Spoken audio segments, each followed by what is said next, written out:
Un bébé qui vient de naître, est-ce que c'est tout fragile? Ça ne tient pas sa tête, faut faire très attention, bien soutenir sa tête et cetera. On a cette idée comme ça, du bébé tout fragile, et si en fait tout ça c'était faux? Et si on nous disait qu'en réalité, à la naissance, un bébé, c'est loin d'être aussi fragile que ce qu'on imagine souvent? Aujourd'hui, on va parler de ça.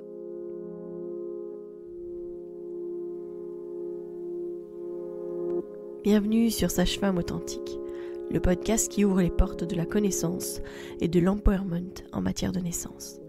Ensemble, nous allons explorer les vérités de l'enfantement, briser les mythes et les peurs sociétales et célébrer la physiologie innée des femmes et des bébés dans leur voyage vers la naissance. Au cœur de chaque épisode, je vous emmène à la découverte des pratiques authentiques des sages-femmes, loin des murs hospitaliers, que ce soit à domicile ou en maison de naissance. Je suis Mélissa Chambard, sage-femme et maman de 5 enfants, et ici je vous partage mon expérience, mes conseils pratiques, mes découvertes, ainsi que des histoires inspirantes de parents, de sages-femmes et de professionnels de la périnatalité. Ceci pour que vous soyez pleinement acteur de la naissance de votre bébé, peu importe le lieu où vous avez choisi de l'accueillir, dans l'authenticité, la bienveillance, la force et la puissance. Allez, vas-y.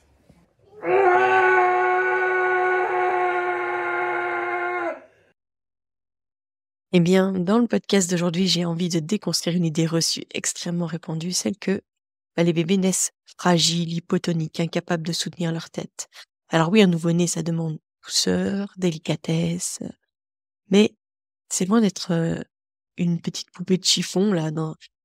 Je vais vous expliquer comment les bébés ils travaillent leur tonicité bien avant leur naissance et pourquoi ils sont naturellement musclés à la naissance. Comment notre façon moderne de prendre soin d'eux peut parfois leur faire perdre cette précieuse tonicité naturelle. Alors, je sais que beaucoup de parents, et surtout quand ils attendent leur premier bébé, ont peur de mal faire, peur de blesser leur tout petit. En plus, on répète souvent à la maternité, attention, fais attention à la tête, etc. Moi, je me souviens petite, c'était vraiment ça que je retenais des bébés, c'est qu'il fallait absolument tenir fermement leur tête, parce que sinon, c'était presque s'ils pouvaient mourir. Sans parler du trou sur leur tête où on me disait surtout ne touche pas. Comme si, pareil, j'allais mettre mon doigt à l'intérieur et puis qu'ils risquaient aussi de mourir à cause de moi. Enfin, c'était des choses, qui étaient très, très ancrées et ça montre un peu comme si les bébés étaient, fragiles comme de la porcelaine et je sais que beaucoup de parents, justement, sont un peu gauches dans leur manière de prendre le bébé, notamment parce que c'est souvent le tout premier bébé qu'ils portent dans leurs mains, mais en plus de ça, parce qu'on leur a inculqué un peu comme ça que le bébé, c'était très, très, très fragile. Peut-être que vous, comme moi, il y a quelques années, vous avez grandi avec cette croyance qu'un bébé, c'est très, très fragile et qu'il faut presque éviter de le bouger pour pas lui faire mal, quoi. Mais la vérité, je sais pas, vous avez déjà vu en ce moment, il y a beaucoup de vidéos maintenant qui circulent sur, la tonicité des bébés in utero. Je m'explique, on voit, ces bébés qui donnent des coups, qui bougent dans tous les sens et cetera. Là, on en parle comme, justement de l'activité, du sport que les bébés font dans le ventre de leur maman, à quel point, ils sont déjà en train de faire des choses, eh ben, ils se préparent activement à la naissance. Mais en fait, dès ces premières semaines in utero, on observe ça, on voit. Des fois, les parents me disent: «En fait, ils bougent déjà». Alors c'est pas des mouvements qui sont voulus, au tout début, mais c'est des mouvements, qui sont un peu automatiques, et qui sont faits justement pour que, ce petit être, pardon, se muscle clairement. Il se muscle, il se tonifie, il s'entraîne pour le grand jour de sa naissance. Parce que sa tonicité, elle est impressionnante dès les premières secondes de vie. Et quand il est en train de se mettre au monde, le bébé participe activement en fait à sa mise au monde. Il est tonique, il bouge, il appuie avec ses pieds, il bouge avec sa tête, etc. Le bébé, il n'est pas du tout fragile comme on l'imagine. Au contraire, en fait, il s'est préparé à son propre marathon. Alors, pourquoi est-ce qu'on a cette image du bébé fragile? Bah, parce que je pense que on a progressivement, limité les mouvements naturels après la naissance et cette limitation, elle les prive d'une grande partie de leur potentiel moteur, en fait, par la suite. C'est quelque chose qu'on observe beaucoup chez les gens qui font de la motricité libre, qui portent beaucoup leur bébé. Ils me disent très souvent à quel point leurs bébés sont toniques. Donc on va parler de ça parce que le bébé, il est musclé dès le ventre de sa mère, dès les premières semaines de grossesse. Votre bébé, il bouge beaucoup dans votre utérus. Ces mouvements, on les voit, comme je disais, sur les IRM prénataux qu'on peut voir, tourner sur les réseaux sociaux, etc. On voit même aussi comment est-ce qu'il est placé dans le ventre de sa mère, comment est-ce que parfois il fait des galipettes. C'est pas simplement, juste pour dire de bouger. Ça a vraiment un rôle de muscler le bébé, de développer ses réflexes et sa tonicité. C'est pour ça que le bébé aussi travaille déjà ses réflexes de succion, travaille déjà ses réflexes de respiration in utero, alors qu'il ne respire pas encore. À terme, il utilise toute cette force, toute cette capacité musculaire qu'il a pour l'aider activement à sa naissance. C'est pas juste les femmes qui enfantent et qui accouchent, c'est le bébé aussi qui se met au monde et grâce notamment à sa tonicité. Malheureusement, dans les cas où les bébés décèdent in utero, on se rend compte à quel point c'est beaucoup plus difficile parce que le bébé ne participe pas à sa naissance.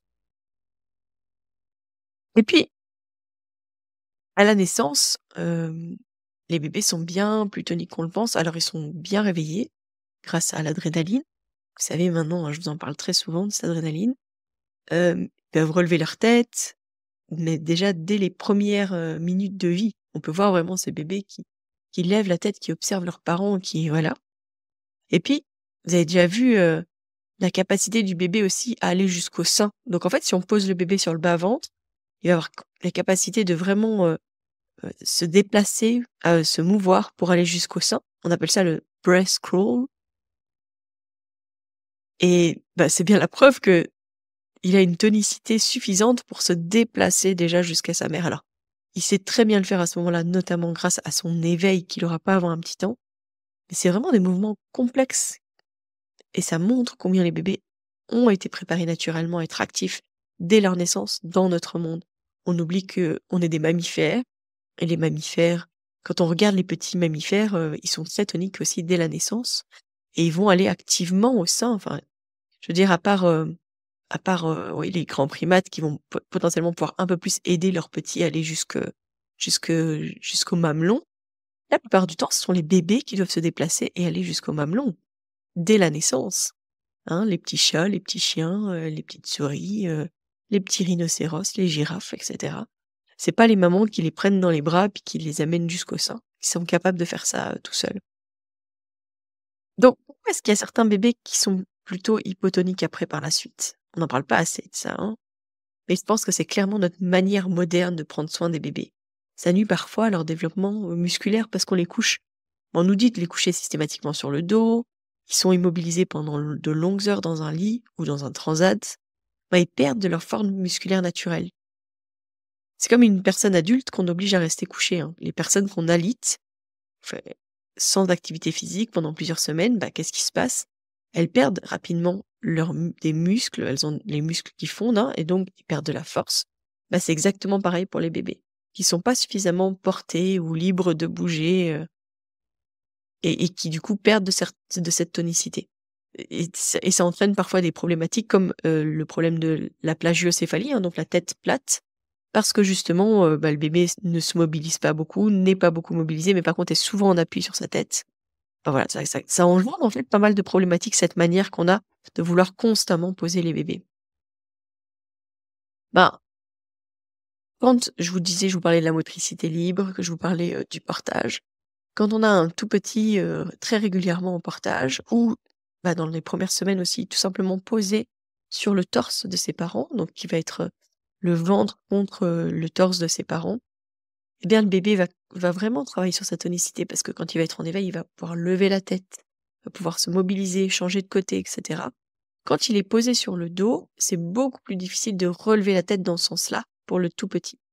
Donc du coup, il va peut-être potentiellement juste tourner un peu la tête, tourner d'un côté et de l'autre, mais relever sa tête, ça va être beaucoup plus difficile.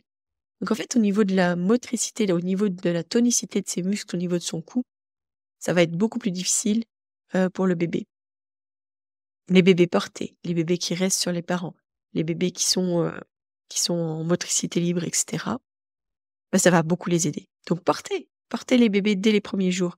Laissez-les explorer leur tonus, leur capacité à se mouvoir. Quand on met le bébé aussi sur le ventre, sur la table allongée, on voit très bien qu'ils sont capables justement de bouger, de relever leur tête, etc. Ça me rappelle que c'est pour ça qu'il faut se méfier aussi des nouveau-nés sur les tables allongées. On pense toujours qu'ils vont pas bouger, qu'il y a pas de risque qu'ils tombent, mais en fait, il y a toujours un risque que le bébé tombe. Il faut être bien au clair avec ça et avec le fait que les bébés ont cette capacité à se déplacer. Comme sur la table allongée, proposez régulièrement des temps sur le ventre. Parce que dès les premières semaines, ils sont capables en fait. Alors au début, c'est plus court, puis c'est de plus en plus long. Ça va leur permettre d'utiliser naturellement ces muscles au niveau de leur cou et de continuer à se tonifier. Faites confiance à votre bébé, à ses capacités. Il sait naturellement se positionner, à bouger, à progresser à son rythme. Alors évidemment, quand on les porte puis qu'on se penche vers l'avant, mettez votre main parce que là, ils n'ont pas la capacité de retenir leur tête. Ou alors, utilisez votre écharpe pour maintenir, caler sa tête dans ces moments-là. Je vois souvent aussi les parents qui portent les bébés puis qui calent systématiquement la tête même quand le bébé est éveillé. Faites pas ça. Calez la tête seulement quand votre bébé dort. Justement, effectivement, pour éviter qu'il y ait un mouvement que vous pourriez faire et où la tête du bébé pourrait partir en arrière. Parce que là, il dort, donc il n'est pas du tout tonique. C'est comme vous, quoi. Par contre, en dehors de ces moments-là, enlevez ce pan d'écharpe qui maintient sa tête et laissez le bébé libre de ses mouvements. D'ailleurs, il y a beaucoup de bébés que ça embête énormément qu'on essaye de caler leur tête. Le bébé dans l'utérus, il s'entraîne comme un sportif, qui s'entraîne quotidiennement pendant 9 mois à la naissance, pour vivre lui aussi le marathon de la naissance. Il utilise toutes ses compétences acquises pour réussir justement l'enfantement et sa mise au monde. Alors, continue en fait à le laisser explorer son monde, à être capable justement de bouger, de se mouvoir, et vous allez être très vite surpris, parce que je l'entends très souvent, les parents dire « mais il tient quand même bien sa tête, hein !» Et c'est fou comme il est tonique. Et j'entends souvent les parents, les grands-parents qui disent « mais de notre temps, les bébés, ils étaient pas aussi toniques, hein !» Mais ils sont toniques maintenant, pourquoi? Parce qu'on les porte beaucoup plus. Le portage, ces dernières années, a été quand même beaucoup plus démocratisé. On a beaucoup plus expliqué aussi les bienfaits du portage. On observe à quel point finalement les bébés sont aussi plus éveillés, etc. Parce qu'on a compris que c'était des êtres qui étaient déjà beaucoup dans l'interaction, alors qu'avant, on pensait juste qu'il fallait langer, nourrir, coucher le bébé. Et donc, on avait beaucoup moins d'interaction avec le bébé. J'ai vu encore une vidéo il y a quelques jours d'un bébé de quelques semaines qui essayait de reproduire des sons comme faisait son papa. Parce qu'en fait, ils sont interaction constamment. Et ils ont cette capacité. Alors oui, il va pas répondre instantanément. Vous voyez ce bébé qui regardait, qui essayait, qui se mobilisait, qui mobilisait tous ses muscles au niveau de sa bouche, pour le coup, pour produire le son que faisait son papa. Donc, vraiment, faisons confiance au bébé. Voilà, c'est important finalement de leur offrir dès la naissance l'opportunité de maintenir cette tonicité naturelle. Alors moi, je dis toujours de faire confiance à la nature, mais vraiment de reconnaître les capacités de nos bébés au fur et à mesure et de les accompagner dans leur évolution, dans leur cheminement. Et ça, c'est tout le long de la parentalité, c'est pas que sur la motricité. Donc voilà. Est-ce que vous saviez, vous, que les bébés n'étaient pas aussi fragiles que vous le pensiez à la naissance? Est-ce que vous aviez fait le lien justement entre les mouvements in-utero et la tonicité des bébés? Vous aviez peut-être déjà observé justement la force des bébés dès les premiers jours. Eh ben, si vous avez découvert justement ce côté, ce lien que vous faites entre la capacité des bébés une fois qu'ils sont sortis et la manière dont ils bougent à l'intérieur. Parfois, les mamans qui me disent «Waouh, il me fait mal, il bouge dans tous les sens, etc.» Ce sera la même chose parce qu'en fait, ils sont capables de le faire. Alors, ils n'ont pas la même amplitude de mouvement parce qu'ils sont pas dans de l'eau, mais ça fonctionne très, très bien. Voilà.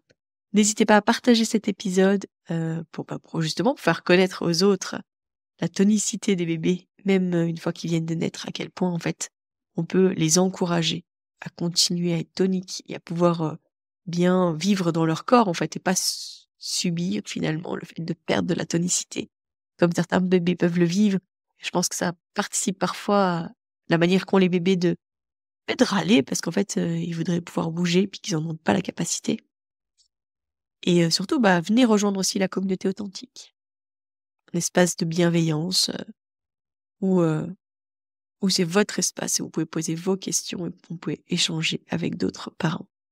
Je vous donne rendez-vous mercredi Et d'ici là, portez-vous bien.